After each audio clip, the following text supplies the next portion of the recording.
Em evento na Assembleia Legislativa de São Paulo, nesta sexta-feira, Tarcísio de Freitas anunciou dessa forma o senador Flávio Bolsonaro. Queria cumprimentar os nossos senadores, e vou fazer isso na pessoa do nosso senador, futuro presidente da República, Flávio Bolsonaro.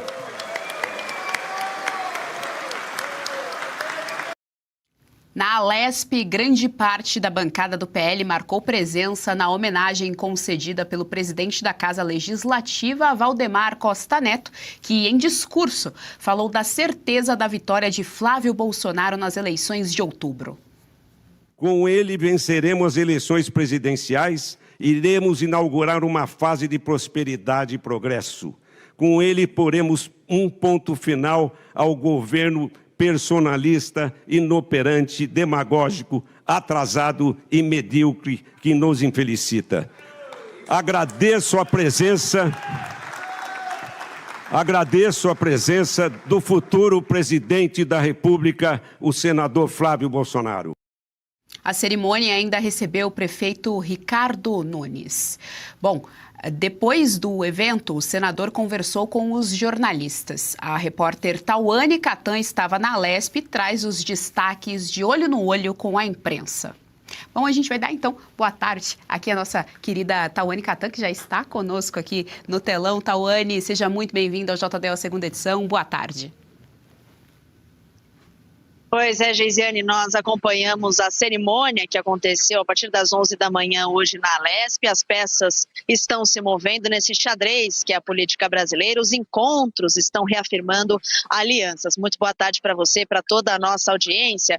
Bom, a começar que pela manhã, Tarcísio de Freitas se encontrou com Flávio Bolsonaro por volta das 8 horas da manhã no Palácio dos Bandeirantes, sede do governo paulista. Lá, então, eles realinharam esse projeto nacional para o Brasil, segundo o próprio Tarcísio disse durante o discurso dele ali na Alesp. E em seguida eles foram para a Assembleia Legislativa para a cerimônia do Valdemar Costa Neto. Muitas pessoas ali discursaram, Ricardo Nunes, o próprio Valdemar, o governador e também o próprio Flávio Bolsonaro. E em seguida teve essa coletiva de imprensa em que nós indagamos como foi essa reunião mais cedo, que contou inclusive com a presença do senador Rogério Marinho também mais cedo no Palácio dos Bandeirantes. Se ficaram definidas aí as peças, como por exemplo o vice-governador de Tarcísio, o vice de Flávio, enfim. Mas o importante é que Flávio disse o seguinte, que Tarcísio sairá praticamente como um coordenador ali da campanha de Flávio Bolsonaro aqui em São Paulo. Flávio disse que o próprio Tarcísio falou isso a ele. Vamos ver.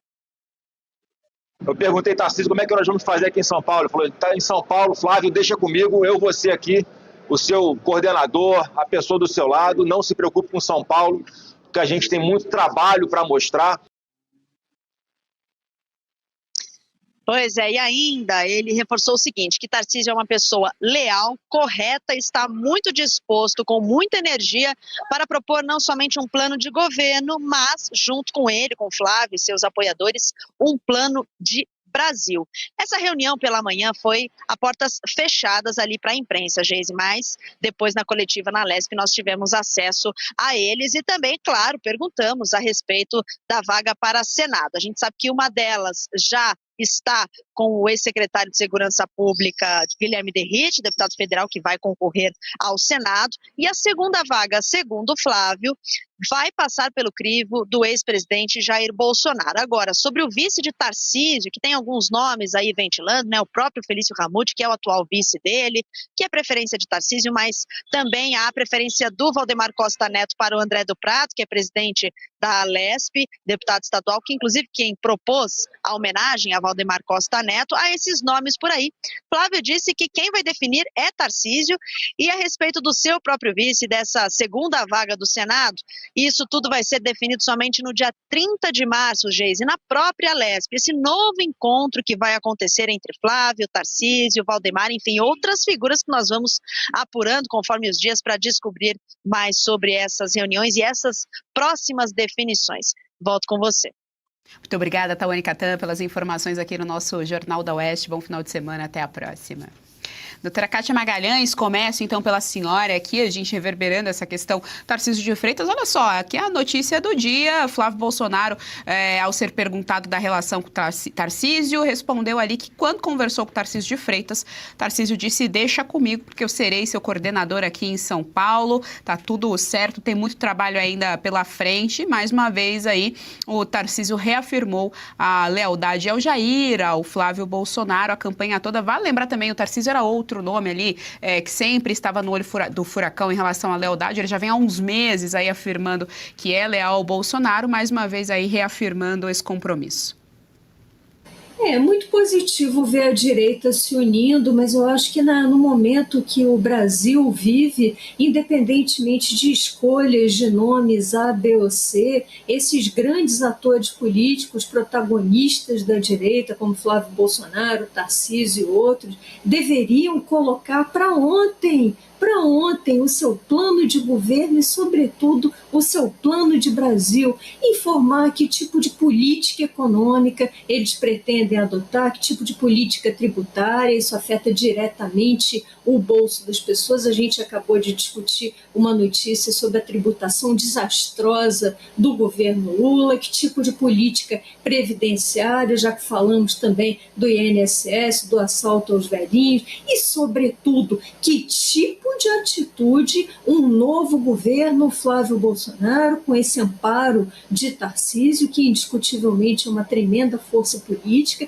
que tipo de postura um novo governo vai assumir perante os arbítrios do judiciário. Lembrando aqui a nossa audiência que o governo do pai de Flávio, o governo de Jair, foi por demais prejudicado pelos arbítrios do judiciário. Não deixavam Jair Bolsonaro governar, sequer escolher diretor-geral de PF. Jair Bolsonaro não tinha a autonomia que a Constituição lhe atribuía. Estava sempre o judiciário ali extrapolando seus poderes e verdadeiramente intimidando, coagindo o então ocupante do Palácio do Planalto. Então, temos que saber que tipo de atitude os postulantes ao cargo, os novos postulantes ao cargo, pretendem adotar. Por um acaso vão descumprir ordens inconstitucionais, ilegais, vão manter as suas atribuições, vão resguardar suas atribuições constitucionais contra os abusos do Supremo? Me parece que essa é uma resposta premente que o Brasil inteiro quer ouvir. Um Brasil inteiro que vai às ruas no próximo domingo pleitear a deposição de pelo menos 2 togados abusivos, quer saber se a próxima cara do Executivo vai realmente estar disposta a exercer o seu poder na sua plenitude e não ser ceifado o tempo todo por togados não eleitos. Essa é uma resposta premente. Por favor, senador Flávio, dê essa resposta ao país o quanto antes. Serrão, também quero te ouvir a respeito, pontos importantes aqui levantados pela doutora Kátia Magalhães em relação a planos de governo para essa próxima gestão, em relação aos abusos de poder vindos de ministros da Suprema Corte e, mais uma vez aqui, Tarcísio afirmando que vai coordenar a campanha de Flávio Bolsonaro aqui no estado de São Paulo. O Jornal do Oeste Futebol Clube joga coeso. A gente todo dia cobra a confecção de uma agenda, um projeto de Brasil que deixe claro para o eleitorado por que é importante derrotar Lula e por que é importante construir um Brasil em novas bases, com um novo modelo de Estado, com uma nova estrutura que bote a democracia para funcionar de verdade. Dito isso, o resto é disputa por nomes. Os nomes serão consequência do que se vai fazer, da política que será definida. Todo mundo está querendo ser vice-governador do Tarcísio. Está uma disputa imensa. Valdemar quer indicar um nome. Gostaria que fosse o presidente da Assembleia, André do Prado. O atual vice-governador, Felício Ramute, também gostaria de continuar. E tem também quem está sempre correndo por fora, o MDB, gostaria de indicar o Ricardo Nunes para vice do Tarcísio de Freitas, para olhar lá na frente, de repente na próxima eleição, ele se torna o governador se o Tarcísio se desincompatibilizar para novas e maiores disputas. Então o jogo é bruto. Em relação ao Senado, o PL quer emplacar um nome, mas tem que definir o nome. Se demorar, pode rodar. Ontem, o governador Tarcísio se reuniu e recebeu o apoio do Partido Novo. E Ricardo Salles deixou entender que vem candidato ao Senado e que faria a dupla com o Derrite, que é o candidato já anunciado do governador. Então, se o PL demorar a indicar o nome, vai ter treta, vai ter confusão nessa disputa em que já tem Derrite e Ricardo Salles se apresentando. Enfim, as disputas já começam, está todo mundo correndo atrás da sua vaga, isso é legítimo, mas o mais importante, defina-se a agenda.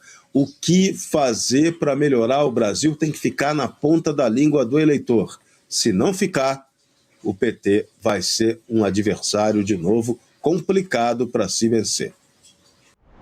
Gostou do conteúdo que viu por aqui no canal da Revista Oeste? Compartilhe e deixe o seu like.